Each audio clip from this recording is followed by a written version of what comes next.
Hi, this is Michael Winslow, and you're listening to Mark WHO42. That's real. End transmission.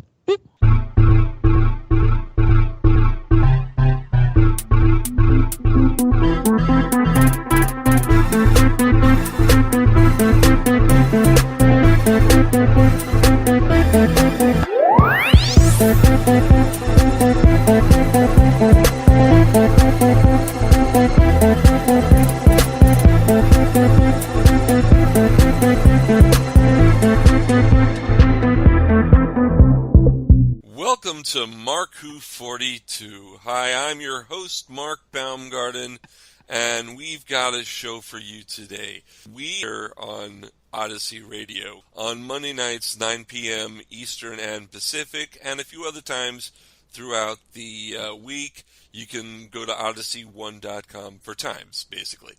Let me introduce my co-hosts. First, we have Trish Fryer. Hi there, how's it going? It's going great. Trish, how was your last 2 weeks? Not much going on, just work. Just work, yeah. Yeah. All right, we also have her husband, Eduardo M. Fryer.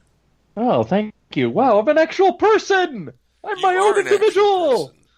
Yay! I can think for myself! Sorta. Yeah, listen to her. We also have Zion Kiros. What's up, Mark? Hey, Zion. Everything's going good with me.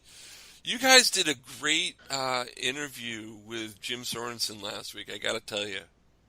Oh, that was really good. That was really fun. Yeah. And actually, I think I still had it on my brain recently because we were at Walmart and I picked up a Bumblebee figure. Huh. It's really cool. It's like the vintage. It's Transformers, vintage Generation 1, but it has like a cartoon accurate head. I actually have it in my hands while we do this. Cool. On today's show, we're going to be talking about the Marvel Cinematic Universe leading into this week's release of Avengers Endgame. But first, let's go to Mark Who 42 News with Trish Fryer. Well, we did have some excitement over the last few weeks. Did you guys all hear, well, everyone heard about the first ever image of a black hole Oh, yeah. that they captured? Yep. Yes. Yep. Yeah, it was from the center of the Messier Galaxy, 87 Galaxy, about 55 million light years away, so Wow. not too far. Yep. So they say that there's a black hole in the center of every galaxy. Is that true? I don't believe at center of every galaxy. Maybe not every galaxy, but the Milky Way has. Yes. We've got one, and now that galaxy has in the center. So, that's kind of interesting and sciencey. Do we have any more information on that? Well, over 200 scientists all contributed to, the work put in so that this was possible.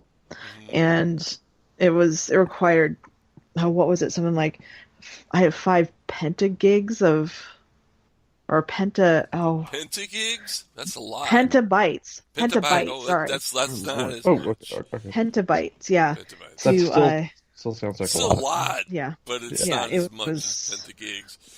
It was like over 5 million gigabytes. Wow. Yeah, it's something crazy like that. It was so funny because, I saw this picture and, they said it wasn't going to be that impressive, and they showed this kind of blurry image. But then, did you actually see, the real picture, the big picture? Mm-hmm. What they did is they took the big picture is amazing, and then they zoomed in on just where the black hole was, and of course everything got all pixelated.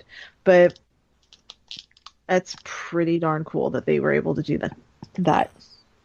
See, once you think about the just the sheer scale of this monster, it's what 100 billion kilometers wide. You could fit the entire solar system plus how far Voyager is, and still have some more room in this void. Yep. That's insane. Once you actually think about it, right? Because black holes are formed when you have a whole bunch of mass in one spot. If you take all of the mass on Earth and you put into like the size of a lug nut, you will get a black hole. But this one is like freaking, it's so big. I don't understand. It boggles my mind, and it literally scares me. How does a black hole that size even form? Because if you explode a star, you get a black hole, right? And but you don't get one nearly as that size. Like the star you have to explode has to be giant. Well, wouldn't a black hole get bigger the more it sucks in? Not really. I'm not that well rehearsed in actual physics to say so. Yes, but no, I'm not. I'm far away from that. But if I had to take a guess, I wouldn't think it would get bigger because it's a singularity. Like it's just a giant hole. So if you can never fill the hole, I don't think you can honestly make it bigger. Well, but didn't they? Okay, the image of the like the entire image, not the pixelated thing. Wasn't there like a little black spot? And didn't they say it was like bigger than our sun? Like just a tiny black spot in the whole giant image. I mean, that's one of those things that, I mean, already black hole's impressive, but then you hear about that, and I'm just like, okay, anybody needs me, I'll be feeling very small over here. But that black spot, did you see the meme that made that black spot a TARDIS? Yeah, that was funny. Although I gotta say that actually makes me feel better, because thinking, looking at the black spot and thinking about how big it is and thinking about how big the black hole is, I'm just like, okay, I've seen way too much sci-fi, because that's one of those things that scares the living daylights out of me. Yeah. So I looked it up because I wanted to know that their measurements, what they're calculating, that in the black hole you could fit 6.5 billion of our suns. Oh my god. Wow. That's it. And I am done. And I'm feeling small and insecure again. We are small and insecure when it comes to the universe. The Hooniverse, too. And probably billions of these things out there. That's just, no. That's too much. Yeah. Yep. Think about how small that black hole then was in those episodes of Doctor Who that have the black holes. Those are puny compared to... Those are babies. Yes. All right. All right. So let's go from real space to... Let's go to some fake space, I guess you call it. Fake space. I like me some fake space. Let's go to the Star Wars universe. Oh, okay. So hashtag yes, please. Celebration. Star Wars Celebration has been going on this weekend in Chicago, which I'm going to go to that one day because that just looks awesome. So that's in your bucket list. The what? That's in your bucket list. Oh, my bucket list. Sure. Yes. Yeah. Just like Gallifrey was on my bucket list. Yeah. And I ticked that one off. Yes. Well, they debuted they finally gave us a trailer for Star Wars Episode 9 and finally gave us the title. So the title for Star Wars Episode 9 is Star Wars: The Rise of Skywalker. Yes. And so immediately everybody started saying, "Oh, what does that mean? What does that mean?" And they're like, "Oh, are we actually going to find out that Rey actually is a Skywalker?" And I'm just like, "Oh my gosh, there's just like so many possibilities with that title." Mm-hmm. It could be talking about Luke, rising as a Force ghost. It could be Leia, coming into her own as a Skywalker. Who knows? There's lots of possibilities. You guys all watched the trailer, right? Yeah, I did get to see several the trailer. times. I loved it. Are we allowed to give spoilers? I mean, it's on the internet, so I guess we could. The trailer. We could talk. It's not a trailer, spoiler. We could dissect the trailer. Because it had amazing images. It brought back a lot of stuff that I was just like freaking out over. Lando. I know Lando, and he didn't look that much older. He must have colored his hair. He must. Well, what? It's Lando. Of course he's gonna. Maybe maybe I forgot the race that Han and Lando were supposed to be, but Are maybe you they talking? live longer. Corellians. Corellian, thank you. And I don't know if Lando's a I think Corellian. I'd have Lando's a to Corellian. I think he's supposed to be, Huh. but I could be look wrong. that up. We might have to fact check. If you have the answer to that, go to our Facebook page or our Twitter feed at Marku42 and let us know if Lando is supposed to be a Corellian, because I'm not sure. I think he is. Anyway, I digress. Okay. But we got like this surprise. Well, we got a few surprises in there, but one being the image of a portion of one of the blown up Death Stars, Mm-hmm. on a planet that they're on. But then, you hear this voiceover of Luke saying, that no one has ever really gone. And then it goes to black, and you hear the laugh of the Emperor. Yeah. And that was the very end, and you're just like, No,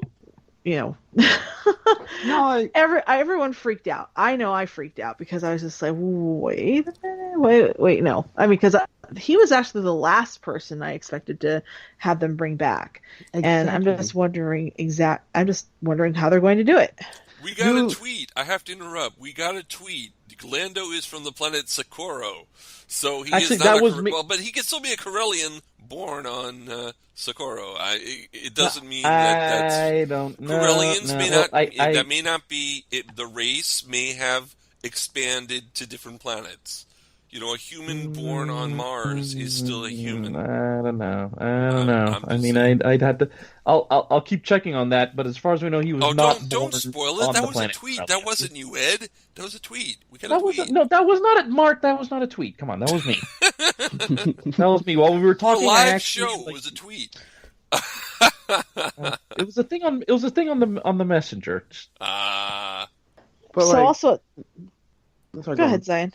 Go ahead. Okay. But even though that I really did appreciate them bringing back Palpatine, do you think that they should have just kept that as a secret? Yes. Hmm. No, actually, no. No, because having Palpatine, knowing that Palpatine is back, is actually something that would get me to see it more than if it would. I mean, Lando is getting me to want to see it, but Palpatine to figure out how he fits in it cements the deal that I'm going to go see Star Wars 9.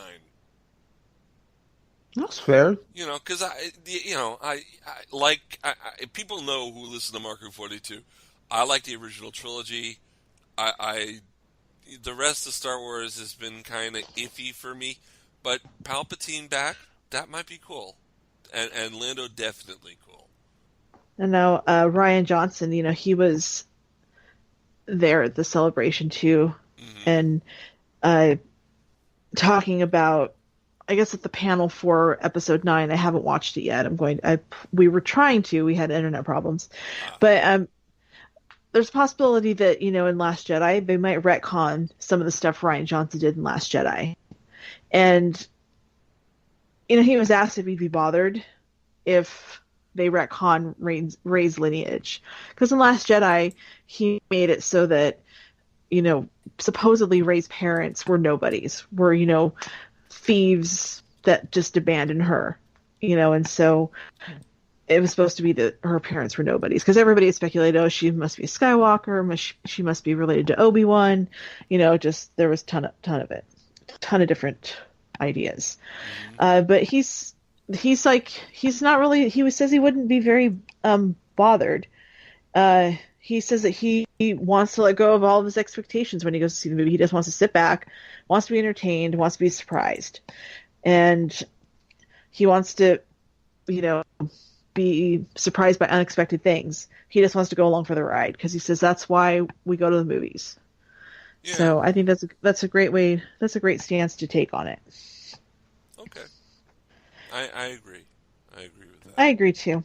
Yeah. Honestly, I think what they are going to try and a retcon is the immediate ending where you have just a small band of the resistance against the rest of the First Order. Because going into a new movie, that honestly, in my opinion, makes no sense. Well, How you could come out on the winning side of that? Well, the Well, rebels won against the Empire, and there I weren't as Yeah, many but they had battle rebels. cruisers and a whole fleet of army after that. At the end of Yeah. eight, well, that's a, well, it was a whole Zi- handful of people. Zion. There may actually be an out that doesn't need heavy retconning. And this is actually maybe one of the things that I kind of had a problem with Last Jedi.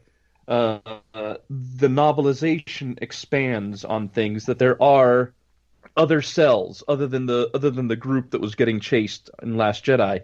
The thing is, though, is that they kind of didn't come to the defense of like the fleet that was getting chased, and it was revealed that Akbar, before he died, actually sent out a message saying, "Do not, do not come out of hiding. Whatever you do, do not come out of hiding." So there's probably a lot more than just the handful of people that we saw at the end.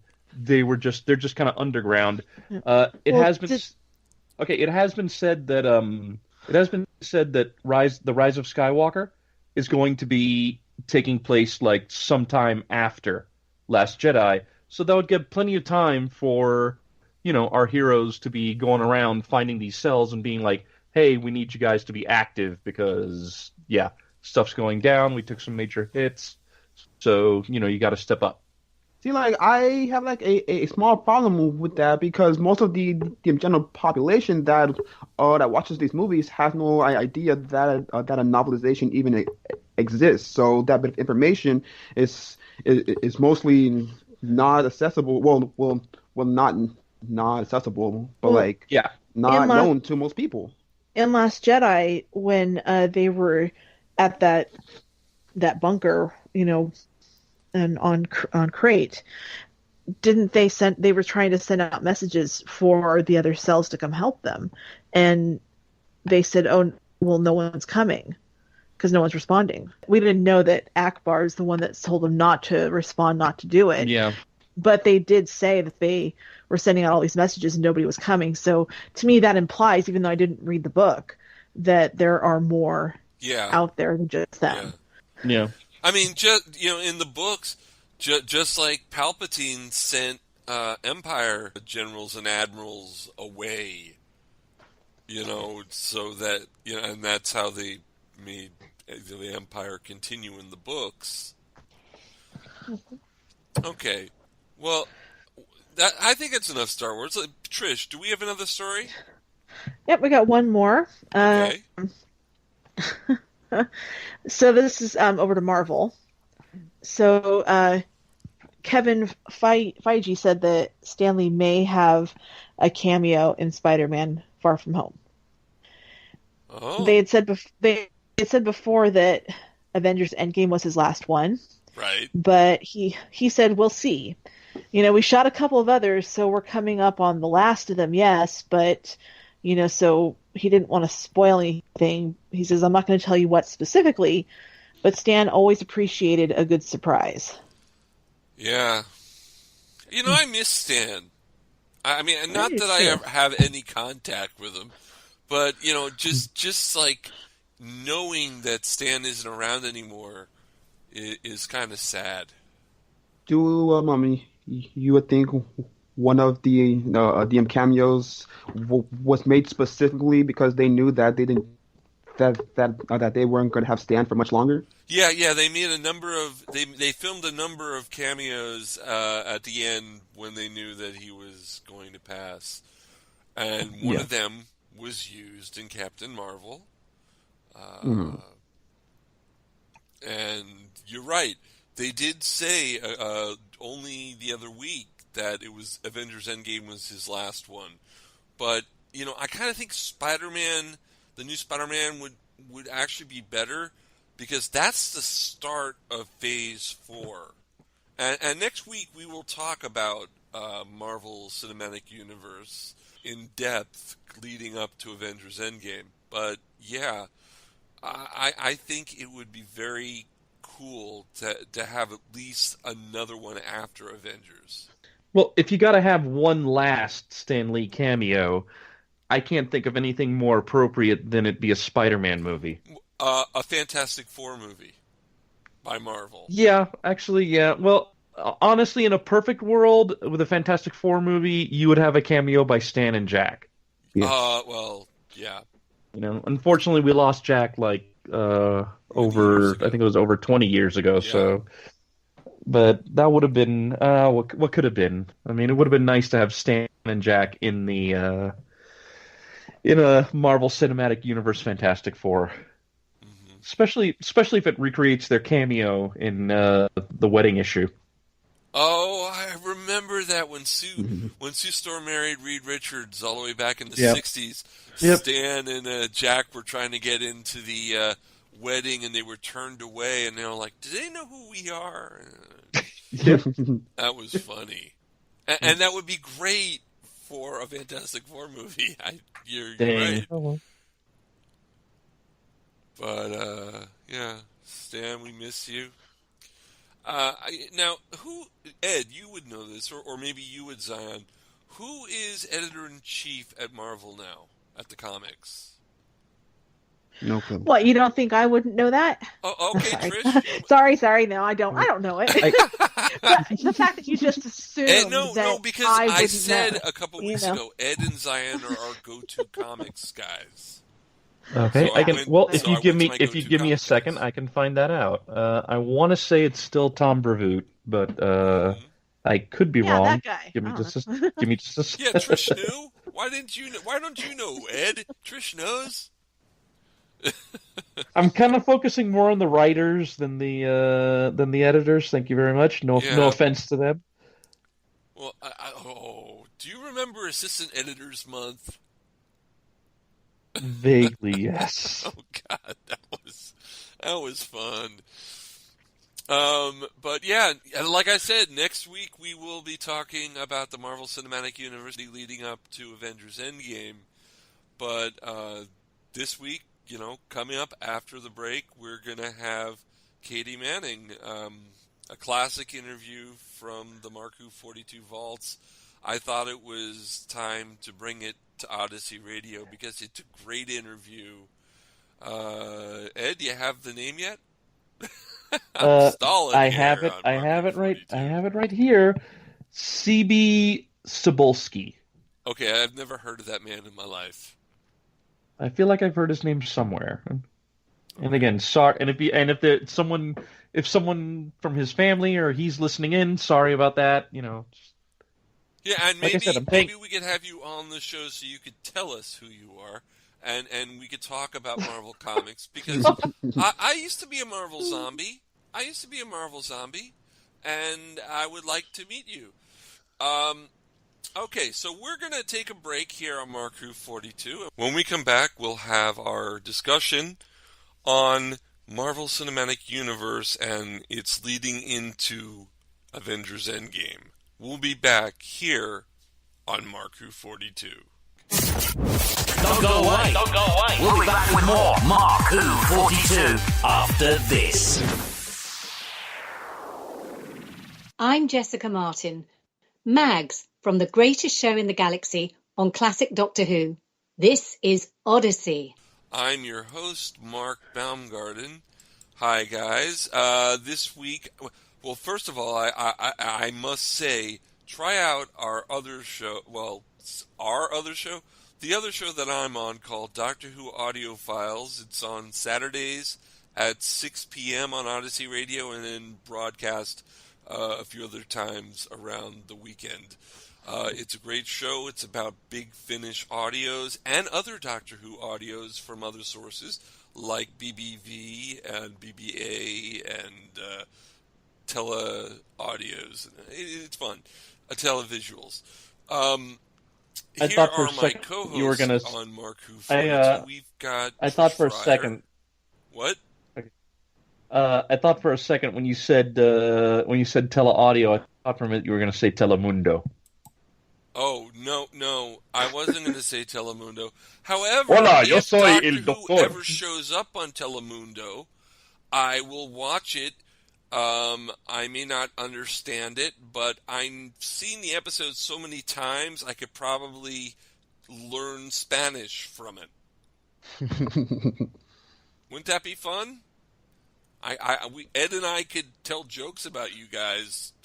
This is Eduardo M. Fryer. Hey, Ed. Hi. You interrupted my introduction of your wife, Trish Fryer. How rude is that? I'm getting used to it. Well, that's okay. You should see some of the stuff she's done to me. I mean, All right, we also have great guy Zion Kiros. Hey, Zion. Hello. So, are you guys as psyched for Avengers Endgame as I am? Yeah. Yeah, totally. I mean, I if could I just do this. if I don't sound psyched, it's because I'm trying very, very hard to contain myself. Because if I didn't, then I would blow the. I'd probably blow the speakers. So Yeah, Yeah, I could just very go excited. like this, and that would be it. That would take 50% of you away. But I'm not going to do that. Actually, no, you couldn't because I'm the one with the Infinity Gauntlet in, Oh, in you've their got the home gauntlet? office. Okay. I've got the gauntlet. You stole it from Thanos. How did you do that? Not telling. Not telling. So, as you can tell by us talking about Avengers Endgame, this episode is all about a lead-in to Avengers Endgame, the whole of Marvel Cinematic Universe. I mean, we're going back to Captain America, the First Avenger, and Agent Carter, and I mean, we're going to talk about Marvel and what's led to this Endgame, because Endgame is the end of Phase 3, isn't it? Yeah, I mean, Yeah, it's the end of don't it's pause. the, well, Answer, be snappy. Oh, I just snapped again. Another 50% Jeez. gone. And we're there down to turn it off. 12.5% of the human of the universe. well, again, he population. can't. No, he can't. You can't dust anybody. You're not the one with the gauntlet. I'm the one with the gauntlet. I'm using you by proxy. No, you can't use me. You can't use me by proxy. How are you using me by proxy? You've got nothing to use me with. See, I have the gauntlet, which means I have the Mind Stone, which means if anyone's going to use anyone by proxy, it would be me because I'd be taking control of your mind. But you have. I'm doing everything you told me to do before we started this show. No, because you're not on a rooftop singing Pirates of Penzance. I am the very model of a modern major general. Oh, no, we're not going there. Stop right now. No. Don't make Mark sing. Stop it. Okay, stop. I'm just Boy. doing what you told me to do. Okay, go sit in the corner. All right. Take over, Ed. One does not consider fun when balancing the universe, but this puts a smile on my face.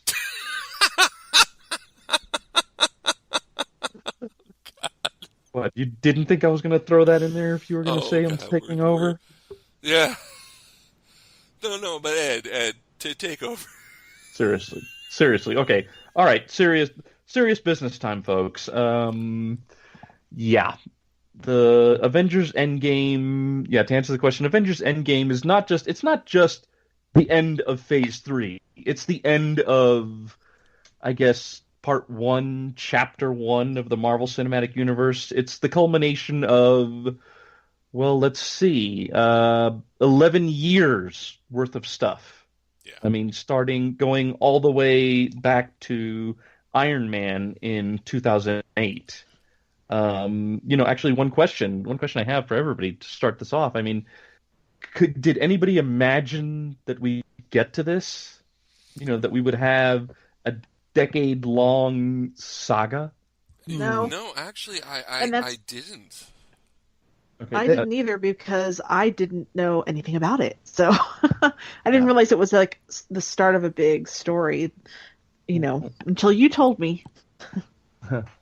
Decade long, no, but like when but when Avengers came out, and I saw how big of a booming success that was. At that point, I was like, this is going to go on forever. And it may go on forever. I mean, they've got Marvel's Agent of S.H.I.E.L.D. on TV, so it's not just a cinematic universe; it's also a television universe. It's everything. The only Disney Plus is going to have more Marvel shows that are going to be part of the cinematic universe. It's like they're taking over. Well, it's interesting you bring that up, Mark, because it's called the MCU, although it does branch out into television. I mean, you have Agents of S.H.I.E.L.D., you had Agent Carter, you have the Marvel Netflix shows, you have stuff coming to Disney Plus. There's also Cloak and Dagger and Runaways, which I think are part of the same universe. The only problem is that the TV part of it has kind of become so, has kind of been so separated that it's hard to tell that this is all supposed to be one big thing. I see what you're saying, and the Netflix ones really, could be in their own separate universe. However, Kingpin was rebuilding New York from the Avengers' destruction of New York, so it did tie in a little, and they do mention other, that there are other heroes. But do notice anytime that they made any mention of the heroes in the movies, it was very vague. Yeah. And very, very vague, very kind of, they really, I keep hearing different stories. Disney Plus is going to be full on cinematic universe. Well, hopefully, from what it sounds like, especially since we've got shows for Loki, for Vision and Scarlet Witch, for Winter Soldier and Falcon. I mean, the fact that we have these shows and they're using the actual actors themselves, that gives hope that, maybe there'll actually be a little bit of a closer connection. And that Agents of S.H.I.E.L.D. took direction from Captain America: The Winter Soldier. I mean, it totally tied in. It brought it in. And I think the reason last season they went into space in the future was to keep it, because they didn't know how to fit it in with this Avengers plotline. Well, I mean, you don't want things to, you don't want to spoil anything for a film coming up, but it's also evident, that I think from season 2 or 3 on, it's, you do get also evidence of the kind of separation between TV and movies, because I mean, okay, they did kind of sort of tie into Age of Ultron, and they tied into Civil War. Well, but even then, it's okay. So it was just a monitor on the show, and they were watching the disaster that happened in Civil War. So I mean, it wasn't tied in completely. Yeah. I mean, I'll say this though. Oh, it was heavily implied. Yeah, but I mean, but it's like they could have gone maybe a little harder. Yeah, just a little harder to connect. I mean, you don't have to have Chris Evans pop up like in Agents of S.H.I.E.L.D., but they could have gone more into the whole Sokovia Accord thing. They could have done that with the Marvel Netflix shows. I mean, you could have had you have Luke Cage running around Harlem. You could have just had the people of Harlem going, we don't care about any stinking Accords. Luke Cage is a hero in this neighborhood, and we'll defend him. You could have had that with Jessica Jones. I mean, there were places where you could have put something in, and you could have mentioned that these guys have to be careful because these Accords are out there and they're technically illegal. You could have had somebody drop something. I mean, you could have had Misty Knight's. You could have had Misty Knight's boss being like, I really don't need some government agent on top of me because some stupid international law. This is just a small. This is a precinct in New York. What the hell? Right. Yeah, that's true. What about the Runaways? What about Runaways? I mean, that does that tie in at all with the Marvel Cinematic Universe? I think Runaways and Cloak and Dagger, which I believe are on Freeform, Yeah. are I believe that they are part of the MCU. Okay. Yeah, because I mean, I have this list in front of me of the MCU in chronological order, and we're talking, how many movies? 19 movies or something. There are 64 things listed in this MCU chronological order. That's I mean, starting with Captain America, the first Avengers, because that was the earliest it took place in World War II. And then you have Agent Carter, seasons 1, 2, and 2, and the one shot in Iron Man 3. You got Captain Marvel, Iron Man 1, Iron Man 2, Incredible Hulk, Consultant, and it goes all the way through. It breaks up Agents of S.H.I.E.L.D. into episodes that fit around the movies. It puts in the Netflix. It puts in Runaways. Inhumans takes place right after Thor Ragnarok, according to this. Did you see the Inhumans? Because I did not watch that. I watched as much as I could, and honestly, it's interesting because we're talking about the separation between TV and film, and I think Inhumans is like one of the major sticking points, one of the major reasons that TV and film kind of had a separation, because originally, I remember years ago, they put out the slate of movies they were supposed to have, and that's where we first found out about Black Panther, Doctor Strange. Inhumans was on there. Right. Inhumans was supposed to be a movie, and I think part of what happened was Agents of S.H.I.E.L.D., they were introducing Inhumans in there, and I think apparently when they did that clashed with the plans that they had in film. Right. So it got totally messed up. And it's also a shame because I wanted to like the show. I really did. I love the Inhumans as a concept, and I was just like, you screwed it up. Big time. I didn't know anything about it going in, but I didn't like it either. And I don't remember the name of the character, but it was some blonde chick that had like this weird dark area on her hair, and it looked so bad. It looked like she had walked in front of a fence when they were spray painting it. Oh God. That's what her hair looked like. Yeah, and I know Eddie told me that in the comic it was actually something she wore on her head that you could take on and off. And I don't know why they decided to make it actually her hair, because it looked horrible. Yeah. Crystal. Oh, yeah, Crystal. One of the Johnny's girlfriend. Yep. Talk about Fantastic Four there. Yep. Johnny's girlfriend / Quicksilver's wife. Yeah. She was actually even married to Ronan the Accuser at one point. Yeah, believe it or not. She was. Yeah. Yep. But I mean, that's going into the comics, Yeah.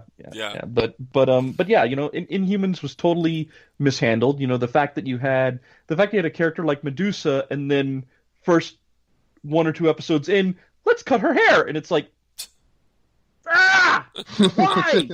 Or we have a guy like Karnak, who is kind of a master martial artist, partially because with his ability he can find the weak points in anything. Let's have him get a head injury so he can't use his martial arts. Why? No. Ooh, let's take the Inhuman who can swim in water, and let's have him get killed off. My God! This was on the Inhumans TV show. Misstep. It's like, you're killing me here. You're killing me. You are actually killing me. They don't need to snap me. They're actually killing me. So it was a good thing that I didn't watch the series. I hate saying you saved a lot of time. Yeah. Especially because really it just I can't even remember off the top of my head if there was any link at all to anything that was going on in the greater MCU. Like I can't even remember. It doesn't even like. I struggled to think if there was any mention of what was going on. But something, something that I did kind of notice after watching these movies and stuff. There's a lot of connectivity, but honestly, with a lot of the movies, a lot of the connective tissue, like the deep connective tissue, right? You get that with the end credits, not with the movie itself. Yes, and look, I'm glad you brought that up, because honestly, we are here. We are speaking about this right now solely because of end credits.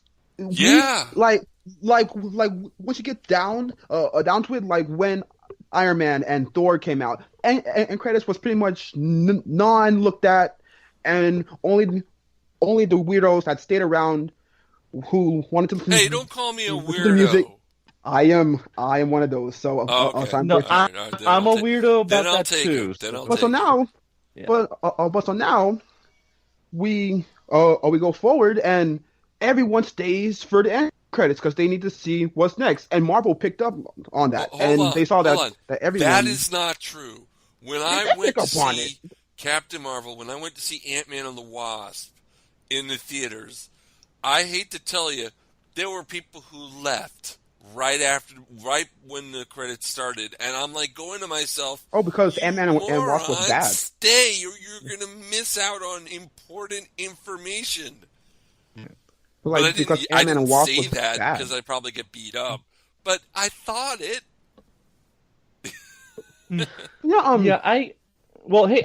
I remember back in. I mean, this isn't an end credits thing, but I do remember back in '99 when the Star Wars prequels were coming out. When the first one was coming, Phantom Menace.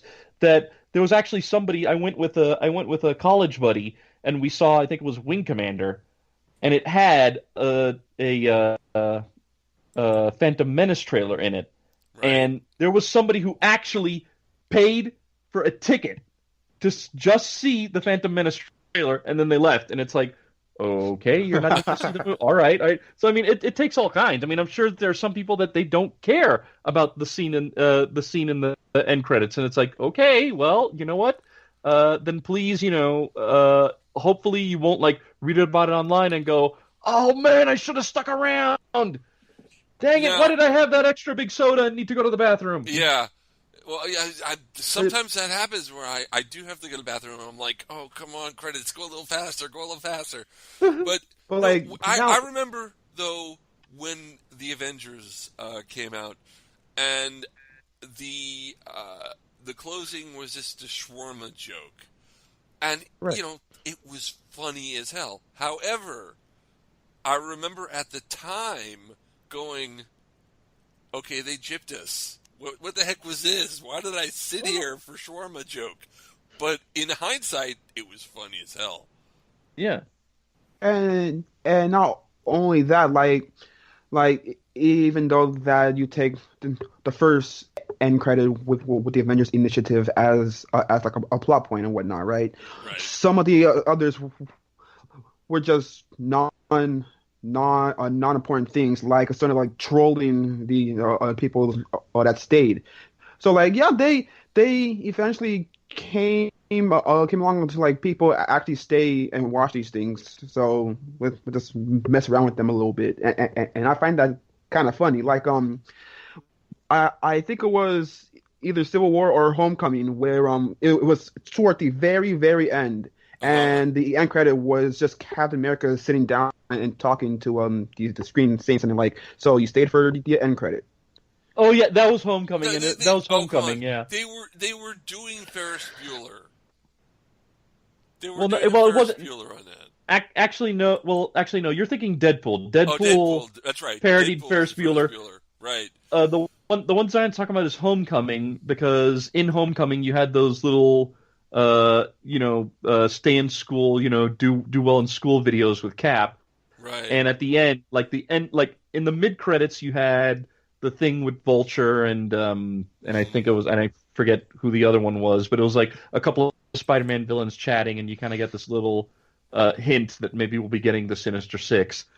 And then the very end was Cap kind of like, extolling the virtues of patience. Yes, it was patience. Another, patience. Which for me, I mean, I had to laugh, and I was just like, I should probably be really PO'd right now, but I'm just Captain too busy Marvel laughing. also had a joke at the very end. No, yes because no. you didn't Yes need and to no. see the Yes and no. Tesseract come back exactly Well, yeah. I mean, I think I honestly, it's like, okay, yeah, maybe you don't need to see the Tesseract. Maybe you didn't, but at least it was a funny scene that tied into something. It's like, oh, he swallowed the Tesseract, so how do we get an Avengers? Oh, okay, he eventually puked it out. There he is doing it. Okay, all right. It checked the box in a really funny way. Yeah. It checked the box in a really. I think the other one that I have to say in terms of like funny end credits would be Iron Man 3, which is in Iron Man 3 and Incredible Hulk. I notice are kind of these weird. They kind of have a weird place as far as end credits are concerned. Mm-hmm. Incredible Hulk, because the scene that was supposed to be in the end credits is actually the last scene of the movie itself, which was Tony Stark coming, showing up to General Ross and going, well, we're putting something together. And then Iron Man 3, because we didn't get, like, it. I've noticed that with Marvel, it became the standard where you have at least two. One is the world building, so it's going to be, hinting at the next movie, that kind of thing. And then the other is, okay, it's kind of like this little aperitif, it's the wafer thin mint at the end of the meal, so it's like a funny little thing, it's not that important, but it's amusing, and it kind of brings a smile to the face. And Iron Man 3 I thought was weird because it was, B. It was B that they had instead of like, they didn't have an A and a B. You didn't have the world building thing and the little funny part at the end. You had the funny part, which I still have to laugh that it was that, you had this narration and it turned out it was Tony kind of sitting with Bruce Banner and Banner having been asleep, like, I'm not that kind of doctor, Tony. Okay, well, we're going to talk more about the Marvel Cinematic Universe here on Mark Who 42 on Odyssey Radio after this. Don't go away. Don't go away. We'll be back with more Mark Who 42 after this.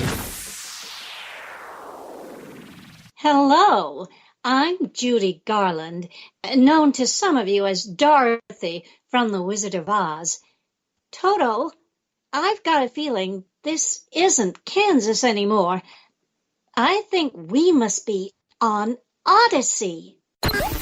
You're now listening to Mark Who 42 from the Whoniverse and beyond. Welcome back to Mark Who 42's look at the Marvel Cinematic University. University? Yeah, we're going to school here.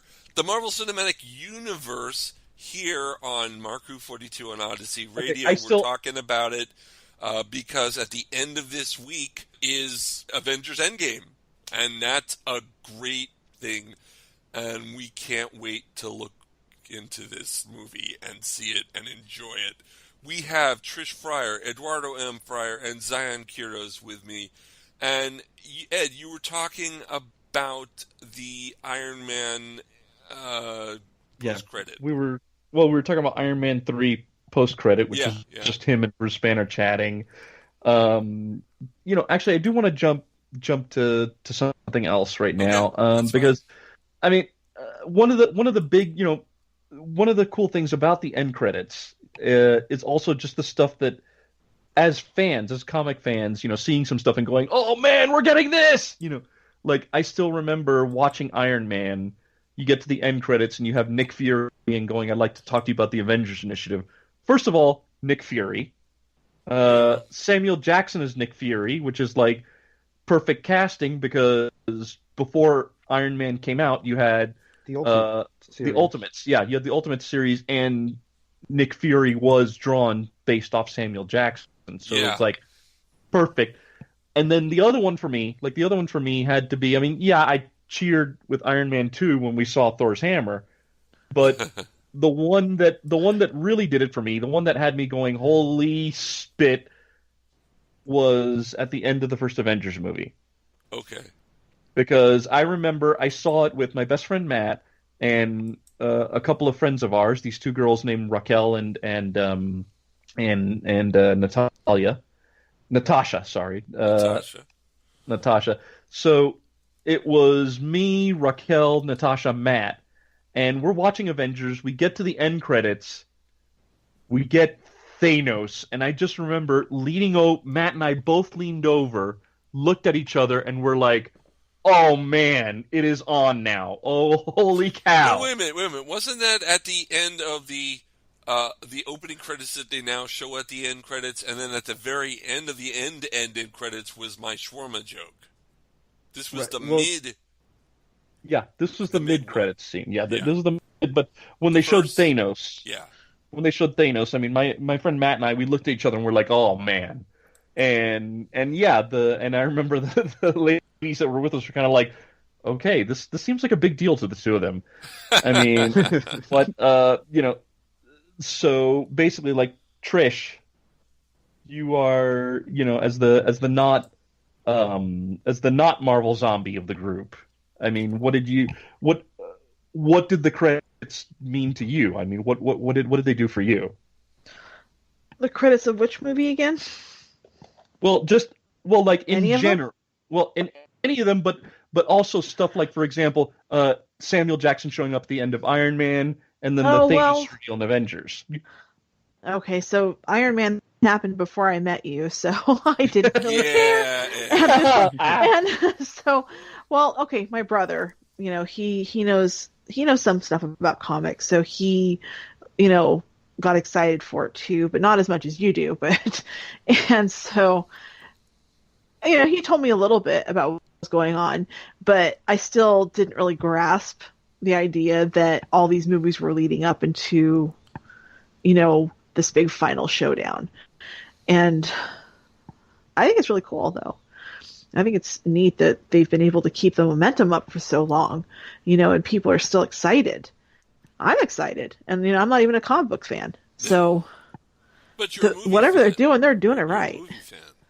Oh yeah, Okay. And they're good movies. Yeah. Okay, so now since we're talking about movies and little small bits and whatnot, did you honestly think, like, when we started getting like a base grounded universe, right? Of course, we were getting the heavy hitters like Captain America, Iron Man, Thor, blah blah, but no one really expected that we was going to get a Guardians of the Galaxy movie or an Ant-Man movie or whatnot. So my question now is that what characters would you want to see come up now in like Phase 4 or like even in Endgame? Oh, geez. Well, okay. All right. That's actually not a bad question. And I mean, it just reminds me that, yeah, when Guardians came out and all of a sudden it was like super popular and everybody was like, yeah, Rocket and Groot.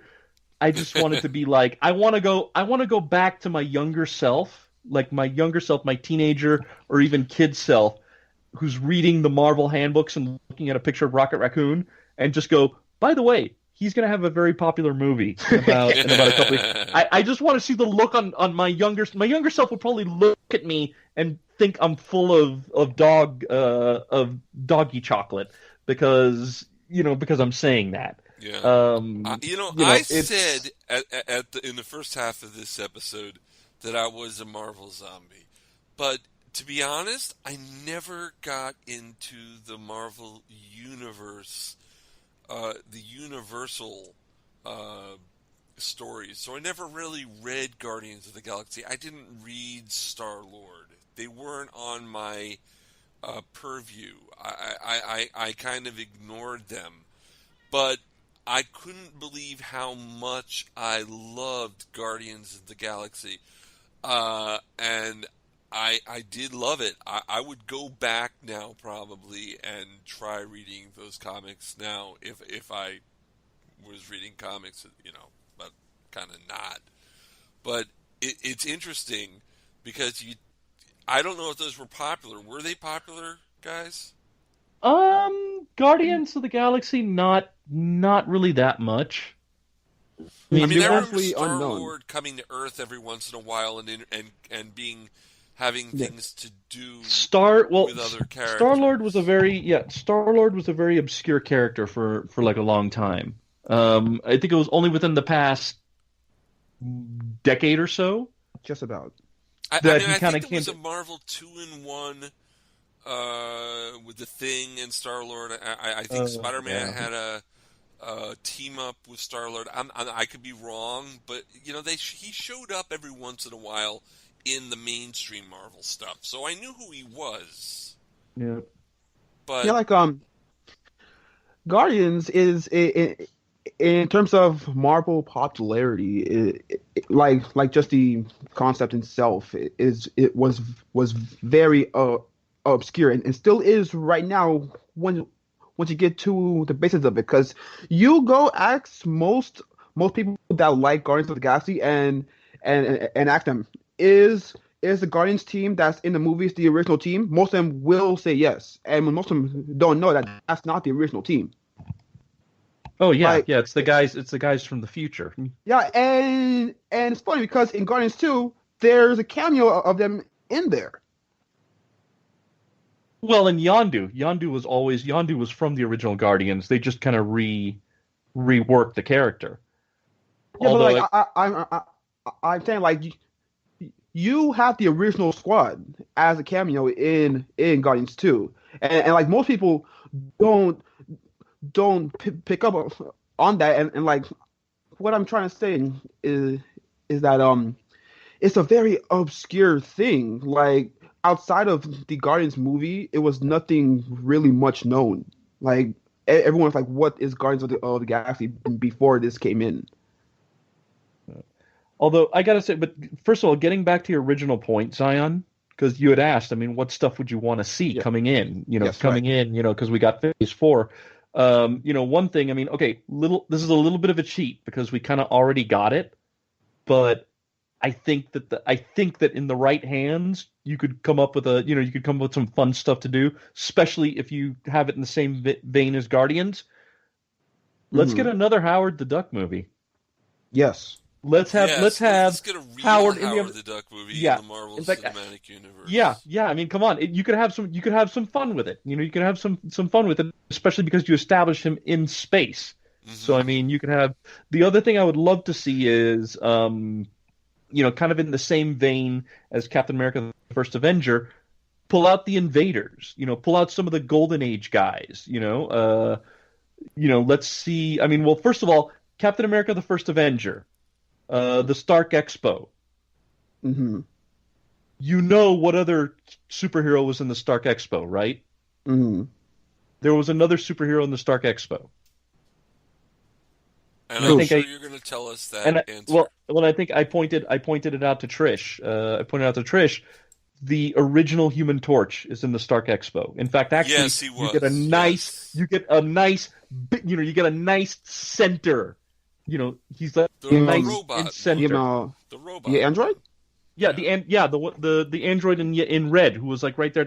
That's the original Human Torch. Yes. Oh crap! And honestly, it's like ever since that Easter egg, I'm like, pull the trigger, pull the. Let's not have to bleep here. We're here on Odyssey Radio. We don't want to anger our listen. Our bosses at the station. Pull the bleeping censored expletive deleted trigger on that. I will like that, but I'm sure that it won't, to avoid confusion. Well, I'm sure that they could figure. I'm sure that they could figure. Like I can understand that. I'm sure they could figure something out to kind of differentiate the two. Heck, now that the door is open for the Fantastic Four to be in the MCU, which, by the way, that is number 1 on my list of things to come into the MCU. 100%. Now that the door's open for that, there is nothing to stop someone from you bring in the Fantastic Four, and all you got to do is have Johnny Storm reading like a copy of Marvel Comics number 1 with the Human Torch on the cover. And, as they're talking about, we need code names, and Johnny Storm would just be like, got it. It's like, he'll just point to that's already been used. Yeah, but this guy hasn't been around for ages. Got it. Just there you go. Boom, boom, done. Anybody listening to this, if you're writing that Fantastic Four script, you can use that. Go for it, please. I would love it. Honestly, Fantastic Four's on my list. Oh man. The only thing that I want, and honestly, they could honestly give me 3 hours of Captain America sitting, give me this one thing, and go back to him sitting, and I'll be fine with it. But the only thing that I want is cosmic entities. That's all I want. Because ever since I saw Doctor Strange, and Wong said something like, blah, blah, like the rod of the living tribunal. And I was like, holy crap, they actually acknowledged one of them. So they exist. Oh, yeah. In the MCU. And like going back to now, like we have the Infinity Gauntlet, and I remember this one panel from the Infinity Gauntlet where the Living Tribunal and I think Galactus are just throwing planets at Thanos, and he just snapping them out of existence.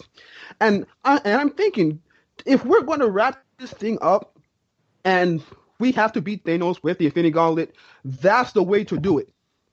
That's the way to do it with a big bang. Because honestly, me seeing Captain Marvel and the Avengers beat Thanos when he already bodied them in Infinity War is kind of stupid once you look at the scale of the Infinity Gauntlet. At least that's what I think. Yeah, well, I would love to see the cosmic entities. I mean, we've had reference to the Living Tribunal. We had a cameo by a Celestial, full size. Honestly,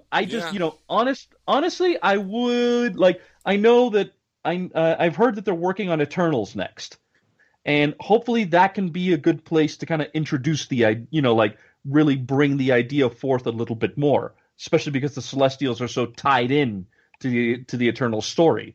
Right. If one or two were to show up in Endgame, that would be an awesome surprise. I'm not putting money down on it.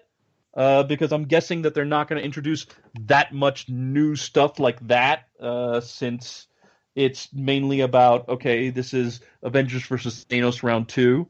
And don't forget, with the Infinity Gauntlet, the cosmic entities lost.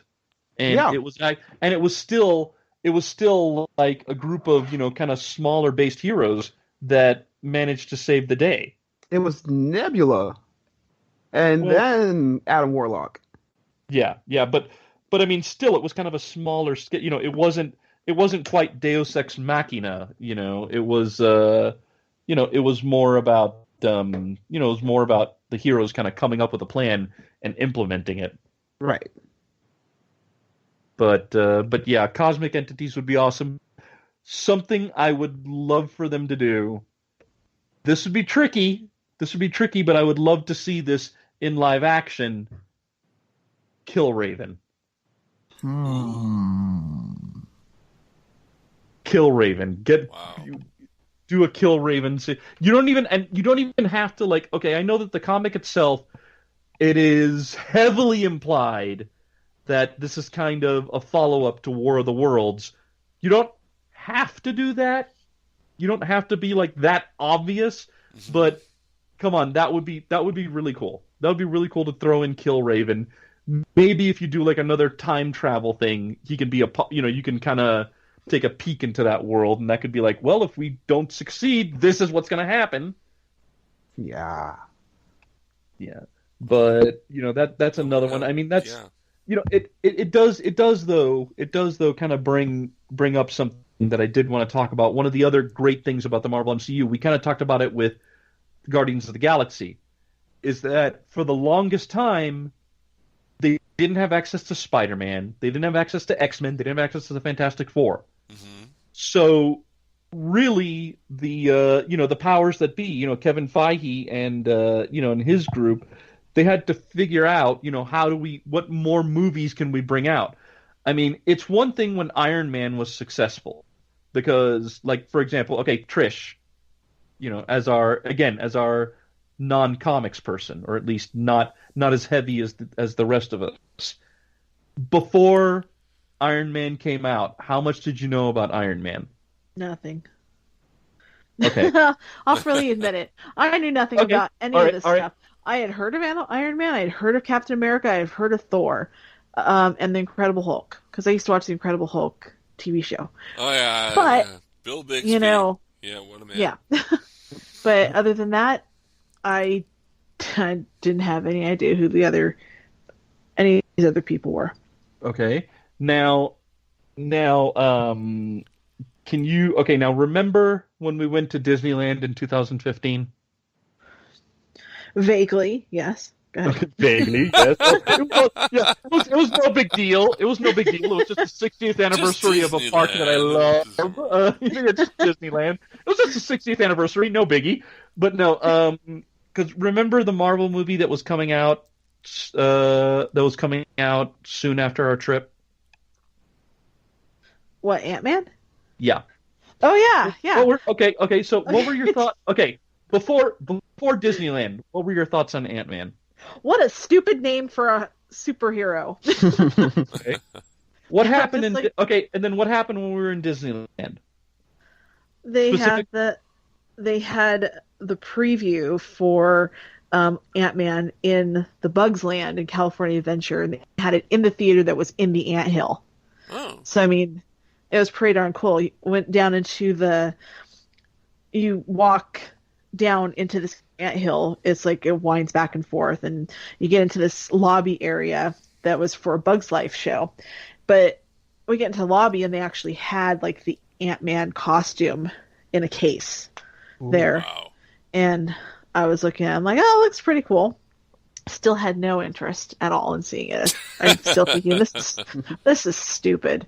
And so we go into the theater, and the Bugs Life theater is 4D. You know, it's got the 3D, but then they can spray you with water and blow air at you and all this stuff.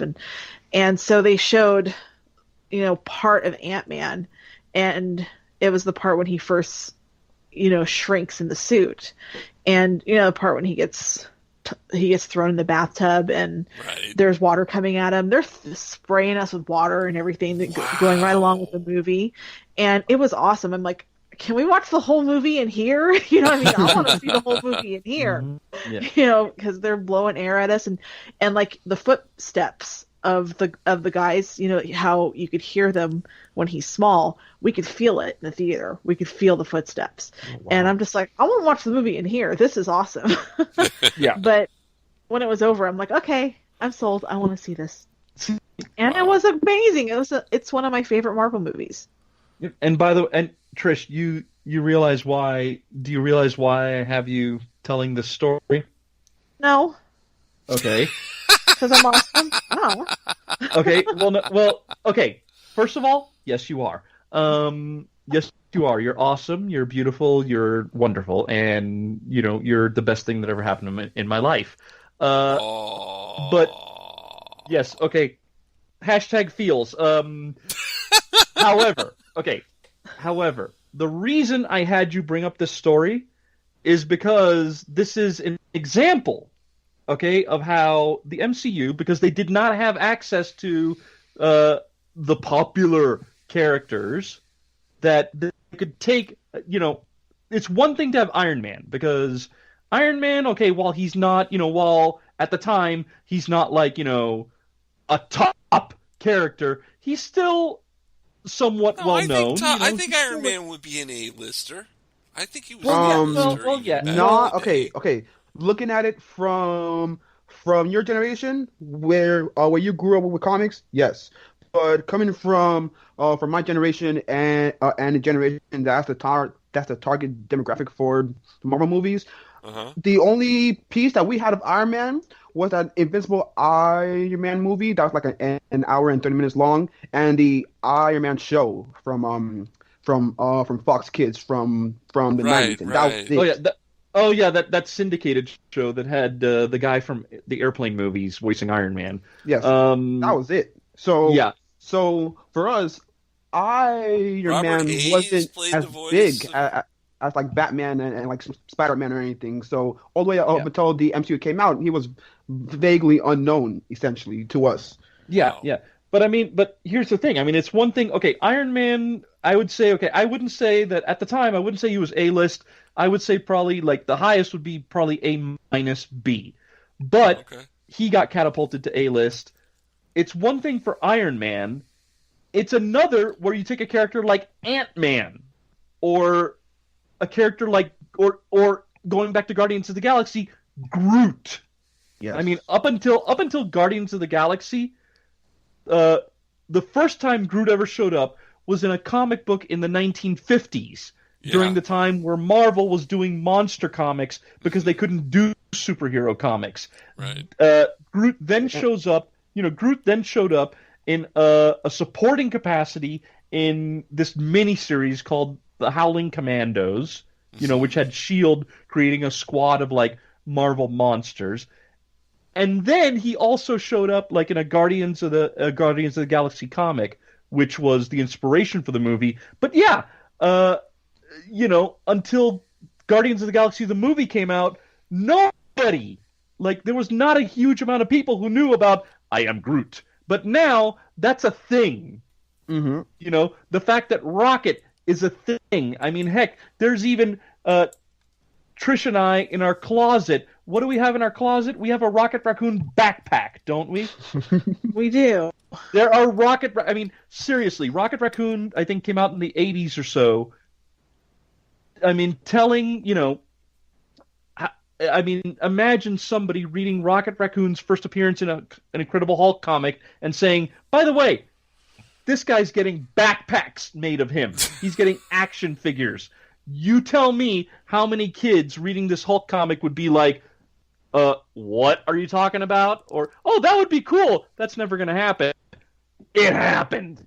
I mean, that was, I think, one of the best things about the MCU, that they took these characters and it's like, oh no, you're going to love this guy. Again, Trish is an example, not caring about Ant-Man and then all of a sudden loving the movie. It's just, that's the power of the MCU, taking these obscure characters, making you like them. I mean, I think, I don't know, that I would say that kind of sums it up, don't you think, Mark? Yeah. That would probably be the best. Does. Yeah. Guys, Avengers Endgame is coming to the theaters. I think they're previewing it on Thursday and then it starts Friday. Yeah, although I got to admit, with the way these things are done, I have a tendency to think, you know what? Just say opening Thursday. Just say coming to theaters this Thursday. Yeah. I mean, I think they have so many preview showings. If they did that, then they would have previews on Wednesday. It would just comic book is Wednesday, probably. but then the comics come in too. Yeah. All right, so go see Avengers Endgame. We are going to actually dissect Avengers Endgame in a future episode of Mark Who 42. Just want to say, go to our Facebook page, tweet us at Mark Who 42. Listen to my other show, Doctor Who Audio Files, Saturdays at 6 on Odyssey Radio, about Big Finish audios and other Doctor Who audios. On behalf of myself, Trish Fryer, Eduardo M. Fryer, and Zion Quiros, any final words before we say goodbye to everyone? Oh, jeez. Oh, man. Think of some Marvel jokes. You know what? Make up some Marvel jokes. I don't know. Right now, I'm just, since we've gotten to the end, I'm just reminded that chances are there's probably going to be some huge casualties, and I'm just like, oh man, please not Cap. Although it's probably going to happen. Although as Thanos was saying, dread it, run from it. It will still come. I'm just like, okay, yeah. Not looking forward to it. Not looking forward to losing Captain Rogers. But looking forward to a great movie. Okay, so we're going to talk to you next week here on Mark Who 42 here on Odyssey Radio. Bye, everyone.